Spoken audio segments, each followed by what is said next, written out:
आपला महाराष्ट्र असो किंवा कर्नाटक बँगलोर, स्वामी महाराज आपली मदत नक्कीच करतात. तर श्री स्वामी समर्थ मित्रांनो, मी आलो होतो बँगलोर इथे 21 जून 2026ला बँगलोरमध्ये कार्यक्रम होणार आहे आपल्या देश विदेश अभियानांतर्गत, आणि मला इथं फ्रीमध्ये राईड भेटली होती. तर मी राईड घेऊन आलो होतो आपल्या कार्यक्रम ठिकाणी. इथं आपला कार्यक्रम होणार आहे. मग आम्ही लागलो आमच्या कामाला. एडिटिंग असेल, प्रचार प्रसार असेल.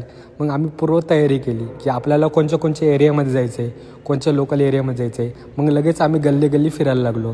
तिथं प्रचार प्रसार करण्यासाठी आमच्याकडे जे पॉम्पलेट होते ते पॉम्पलेट सर्वांना वाटायला लागलो. तिथं आम्हाला काही स्कूल कोचिंग क्लासेस भेटले. त्यांना आपण ते पॉम्पलेट वाटतो आहे आणि त्यांना माहिती सांगतो आहे की संडेला कार्यक्रम होणार आहे बँगलोर इथे, तिथे यावे. आता ह्या लोकांना आम्ही हिंदीमध्ये बोलतो आहे, कारण की त्या लोकांना त्यांची लँग्वेज आणि हिंदी हे 2 लँग्वेज येते आणि इंग्लिश येते. तिथल्या लोकांना प्रोग्रामबद्दल माहिती दिली. त्यानंतर आम्ही गेलो दर्शन करायला मंदिरात, आणि इथं पण दर्शन करायला नाही, प्रचार प्रसार करायला गेलो. आणि मग नंतर दर्शन पण केलं. त्यानंतर इथं पाणीपुरीवाला होता, ते इथं पण लावून टाकलं. शेवटी आमच्यासोबत असं काहीतरी झालं ज्याची अपेक्षा पण नव्हती. ते तुम्हाला सांगणार नेक्स्ट रीलमध्ये. श्री स्वामी समर्थ.